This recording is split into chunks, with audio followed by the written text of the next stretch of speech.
Le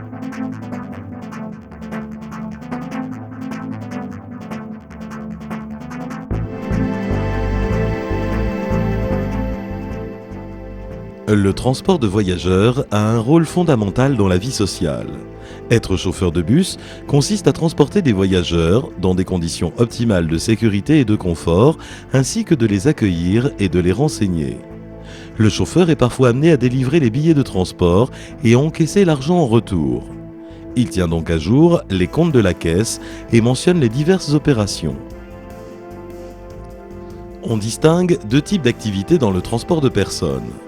Le transport urbain, qui s'effectue en autobus, place debout et assise, sur des lignes régulières et dans une zone définie.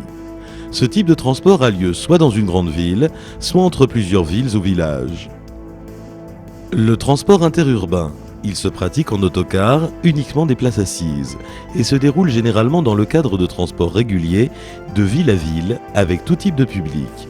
Par exemple, scolaires hors vacances, personnel d'entreprise, etc. Pour pouvoir exercer le métier de chauffeur avec des véhicules de plus de 9 places, il est obligatoire d'avoir au moins 21 ans et de posséder le permis D, à revalider tous les 5 ans par un examen médical.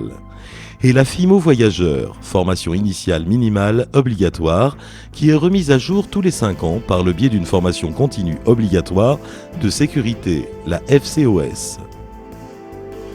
Le transport de personnes peut toutefois s'effectuer via des véhicules allant jusqu'à 9 places, où là, seul le permis B est nécessaire. On rencontre également des véhicules atypiques, comme par exemple les trains touristiques, qui eux nécessitent le permis D et la FIMO voyageur.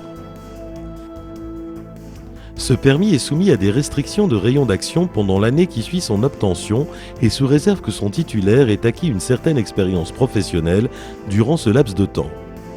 Le transport de personnes s'effectue parfois en milieu industriel, salariés d'usines pétrochimiques par exemple. Dans ce type d'environnement, il est impératif que le chauffeur possède une formation spécifique, GIES 1, audio, GIES 0, etc., afin de connaître les risques propres à chaque site et de prendre connaissance des mesures et moyens mis en place par l'entreprise pour diminuer ces risques et les conduites à tenir en cas d'incident. Citons pour exemple, sur un site pétrochimique, il est interdit d'utiliser un téléphone portable classique, de fumer car il y a des risques d'explosion. De plus, les manquements à la sécurité sur ces sites sont fermement sanctionnés. Interdiction d'accès au site de manière temporaire, voire définitive dans certains cas, et sanctions financières pour le transporteur. Sur les sites dits à risque, le chauffeur doit avoir un masque dit de fuite dans les véhicules afin de pouvoir l'utiliser en cas d'émanation gazeuse et avoir localisé les zones de repli en cas d'incident.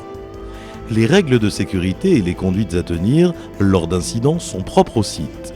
Chaque entreprise a des risques spécifiques à son activité. C'est pourquoi le transporteur établit un plan de prévention avec l'entreprise concernée, fixant les prescriptions particulières d'hygiène et de sécurité applicables aux travaux effectués dans un établissement par une entreprise extérieure.